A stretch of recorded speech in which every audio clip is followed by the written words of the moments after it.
सूचना मिलती है गांव में कोई बेचता है तो हम लोग पुलिस को सूचना नहीं देते हैं। आप नोट कर लीजिए, गांव में कोई आदमी शराब बेच रहा है, आप तत्काल एसडीएम साहब को बताइए, मुझे बताइए।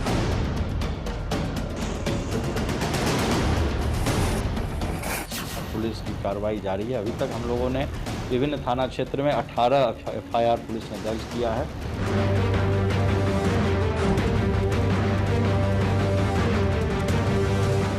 एक बड़ी सफलता अलीगढ़ पुलिस को मिली है, जिसमें 1 लाख के इनामी अपराधी ऋषि शर्मा को पुलिस द्वारा बुलंदशहर बॉर्डर के समीप से गिरफ्तार कर लिया गया है।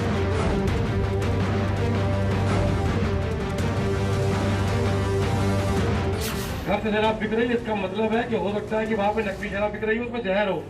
वो आपके बच्चों के लिए, आपके बड़े बूढ़ों के लिए, आपके परिवार वालों के लिए खतरा है।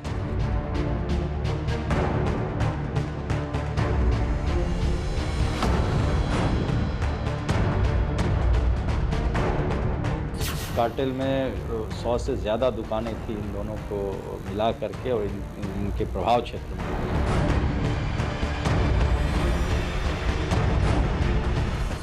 कि इसमें 50,000 के इनामी विपिन यादव को पूर्व में गिरफ्तार किया जा चुका है। इसके अलावा ऋषि शर्मा के भाई मुनीष शर्मा जो 25,000 का इनामिया था उसको,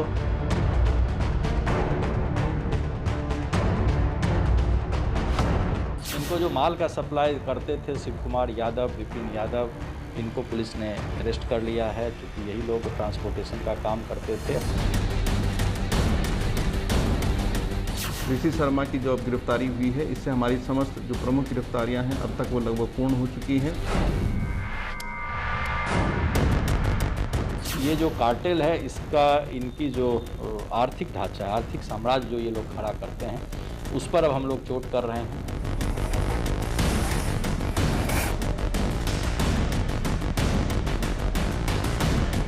पुलिस द्वारा इस संपूर्ण ऋषि शर्मा की गिरफ्तारी के लिए 500 से अधिक जो मोबाइल नंबर होते हैं उनका कॉल डिटेल एनालिसिस किया गया था।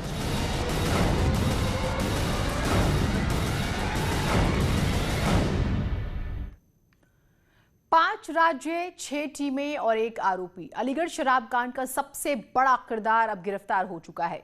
ऋषिपाल शर्मा की तलाश में उत्तर प्रदेश पुलिस 5 राज्यों में डेरा डाले हुई थी, लेकिन ऋषिपाल गिरफ्तार हुआ अलीगढ़ बुलंदशहर बॉर्डर पर। इस पर आरोप है कि अलीगढ़ शराब कांड में जितनी भी मौतें हुई हैं उसका सबसे बड़ा जिम्मेदार यही है।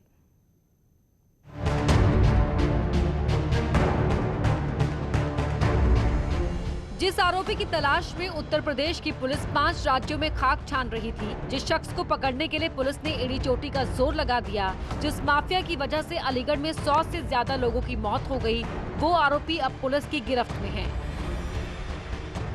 जनपद अलीगढ़ में शराब से हुई घटना के संबंध में यह अवगत करा दें कि एक बड़ी सफलता अलीगढ़ पुलिस को मिली है, जिसमें 1 लाख के इनामी अपराधी ऋषि शर्मा को पुलिस द्वारा बुलंदशहर बॉर्डर के समीप से गिरफ्तार कर लिया गया है। यह भी विदित हो कि इसमें 50,000 के इनामी विपिन यादव को पूर्व में गिरफ्तार किया जा चुका है। इसके अलावा ऋषि शर्मा के भाई मुनीष शर्मा जो 25,000 का इनामिया था उसको, एवं अनिल चौधरी का साला जो नीरज चौधरी था जो भी 25,000 का इनामी था, उसको भी पुलिस द्वारा गिरफ्तार किया जा चुका है। ये ऋषिपाल शर्मा है, रात के अंधेरे में सड़क पर करहा रहा है। ये वही शख्स है जिस पर आरोप है कि इसकी वजह से अलीगढ़ में 108 लोगों की मौत हो गई।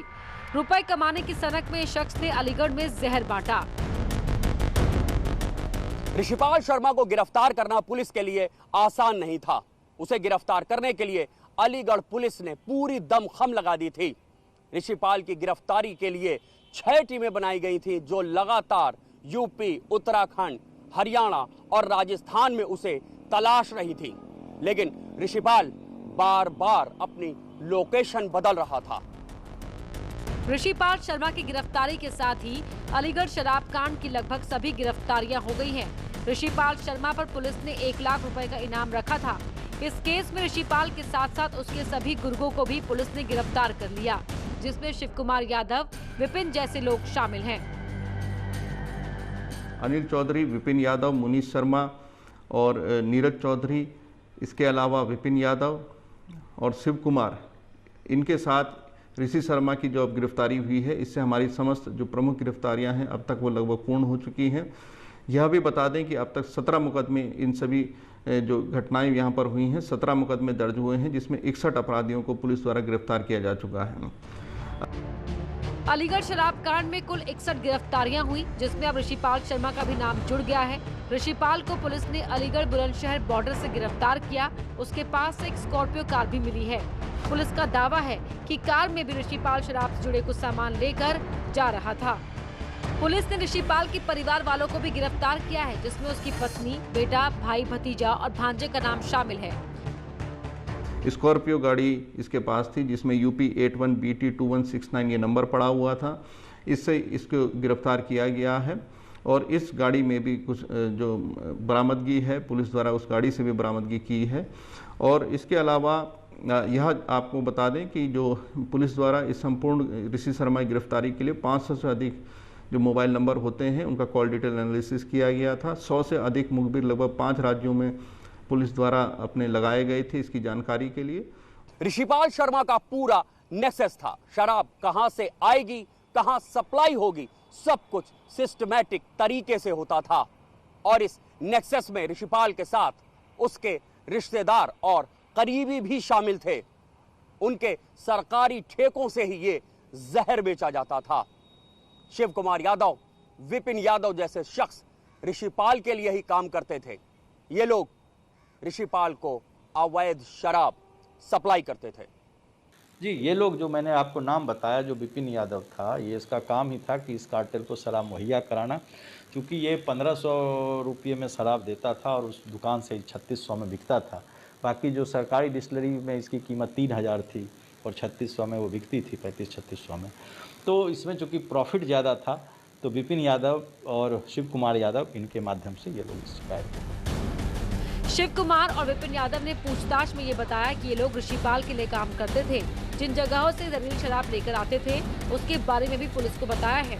DIG दीपक कुमार ने कहा, आगरा फॉरेंसिक लैब से जो रिपोर्ट आई है, उसमें ये साफ हो चुका है कि ऋषिपाल से जुड़े ठेकों से जो शराब बेची गई है, उसे पीकर लोगों की मौत हुई। इसमें मेथनॉल, मेथाइल अल्कोहल ज्यादा था।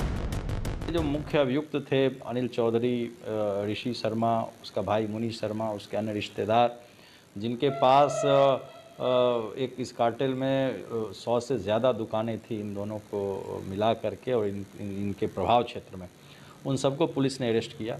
इनको जो माल का सप्लाई करते थे शिव कुमार यादव, विपिन यादव, इनको पुलिस ने अरेस्ट कर लिया है, चूँकि यही लोग ट्रांसपोर्टेशन का काम करते थे और बनाने का काम करते थे। कच्चा माल ये लोग जहाँ से खरीदते थे उसके बारे में इन्होंने बताया। उन लोगों के यहाँ भी पुलिस की हरियाणा में लगातार दबिश जारी है। यहाँ जिस फैक्ट्री से कच्चा माल लेते थे उस फैक्ट्री को पुलिस ने सील कर दिया। अलीगढ़ पुलिस ने अब इस केस के सभी आरोपियों को गिरफ्तार कर लिया है। अब पुलिस की नजर ऋषिपाल के आर्थिक साम्राज्य पर है। पिछले 9 दिनों में अलीगढ़ के अलग अलग इलाकों में करोड़ों की संपत्ति को चिन्हित किया है। ये जो कार्टेल है, इसका इनकी जो आर्थिक ढांचा है, आर्थिक साम्राज्य जो ये लोग खड़ा करते हैं, उस पर अब हम लोग चोट कर रहे हैं। इन लोगों की करीब 50 करोड़ से ज़्यादा की प्रॉपर्टी का पुलिस को भी पता चला है और अब हम लोग इसमें जो भावी रणनीति है उसके तहत इनके इस पूरे इकोनॉमी को जो इन्होंने आर्थिक ढांचा खड़ा किया है, इस पर हम लोग चोट करेंगे और इनकी पूरी प्रॉपर्टी को जब्त करने की कार्रवाई, हमारा इन्वेस्टिगेशन चल रहा है और उस दिशा में हम लोग कर रहे हैं। अलीगढ़ पुलिस ने ऋषिपाल और उसके रिश्तेदारों से संपत्तियां चिन्हित करना शुरू कर दिया है। किस संपत्ति को जब्त किया जाएगा, किसे ध्वस्त किया जाएगा, इसकी पूरी तैयारी पुलिस ने कर ली है। SSP ने बताया कि ऋषिपाल और बाकी 61 आरोपियों पर कार्रवाई के लिए 4 टीमें बनाई गई हैं, जिनका काम सिर्फ यही होगा कि वो इस केस के आरोपियों को जल्द से जल्द सजा दिलवाएं। पुलिस ने ऋषिपाल की अब तक 100 करोड़ से ज्यादा की संपत्ति चिन्हित की है। इसके अब तक लगभग 5 करोड़ की प्रॉपर्टी प्रशासन पुलिस द्वारा या तो ध्वस्त की जा चुकी है या कब्जा मुक्त कराई जा चुकी है और साथ ही 100 करोड़ से अधिक की प्रॉपर्टी चिन्हित की गई है, जिसकी जब्तीकरण की कार्रवाई अभी चल रही है। इस प्रकार समस्त प्रमुख गिरफ्तारियां जो हुई हैं, इसके लिए पूरी टीम्स को आदेशित किया गया है कि कठोरतम दंडात्मक कार्रवाई जो भी प्रस्तावित हो सकती है वो इनके विरुद्ध की जाए और तत्परता से टीमें इस ओर में लगी हैं। हम लोग की 4 टीम्स खासतौर से इन्वेस्टिगेशन मॉनिटरिंग के लिए, इसके अलावा प्रोसिक्यूशन मॉनिटरिंग के लिए, इसके अलावा इंटरोगेशन के लिए और चौथी टीम जो है वो ओवरऑल इनका असेसमेंट करने के लिए कि इनका संपत्ति जो जब्त हो सकता है और क्या ध्वस्त हो सकता है, उसके लिए यहाँ पर एक्टिव हैं। और अलीगढ़ शराब कांड में 108 लोगों की मौत का जिम्मेदार अब पूरे गैंग के साथ सलाखों के पीछे है। साथ ही कार्रवाई का सिलसिला अभी भी जारी है। न्यूज़ 18 के लिए अलीगढ़ से प्रशांत कुमार की रिपोर्ट। हमारी ये खास पेशकश जारी रहेगी। एक छोटा सा ब्रेक ले रहे हैं, कहीं मत जाइएगा।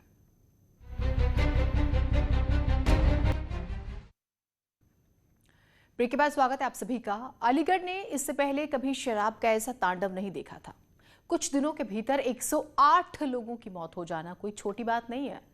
भले ही हम इस केस के आरोपी गिरफ्तार हो चुके हों, ये बातें करें, लेकिन क्या आरोपियों का गिरफ्तार हो जाना ही काफी है? क्या सिर्फ पुलिस की जिम्मेदारी है कि शराब माफियाओं की कमर तोड़े? क्या कॉमनमैन की कोई जिम्मेदारी नहीं है? बुलंदशहर के सीओ ने लोगों को यही बात समझाई है।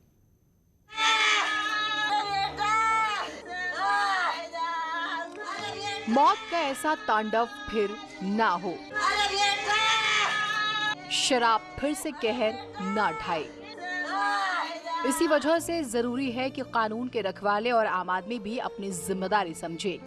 अलीगढ़ में जहरीली शराब से जो परिवार उजड़ गए हैं, उनकी जिंदगी पटरी पर आने में वक्त लगेगा, लेकिन दोबारा से ऐसी स्थितियां ना हो, इसके लिए क्या करें? बताइए होगी आप लोगों को 50 से ज्यादा लोग मर गए हैं और आप ही लोगों की जो गैर जिम्मेदार तरीके से लोग मरे हैं। सूचना मिलती है गांव में कोई बेचता है तो आप लोग पुलिस को सूचना नहीं देते हैं।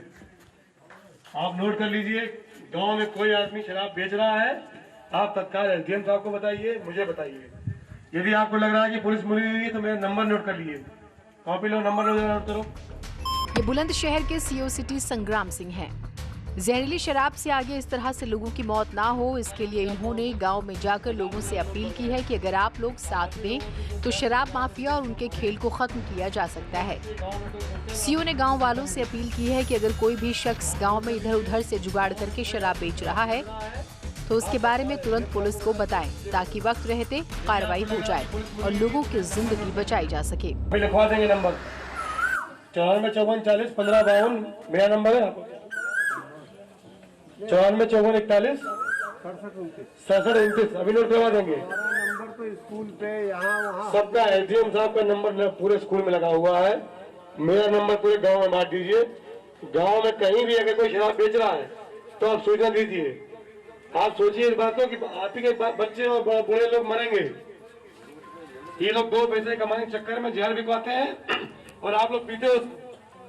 आप तत्काल सूचना दीजिए यहाँ पर और कार्रवाई होगी।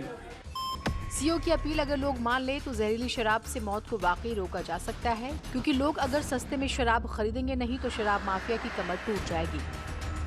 जरूरत इस बात की है कि इस कारोबार को बढ़ावा देने वाले पुलिस वालों पर भी एक्शन हो, क्योंकि बिना लोकल पुलिस की मिलीभगत के इस तरह से शराब का कारोबार चलना आसान नहीं है। बुलंदशहर से प्रशांत कुमार के साथ ब्यूरो रिपोर्ट, न्यूज़ 18 नेटवर्क।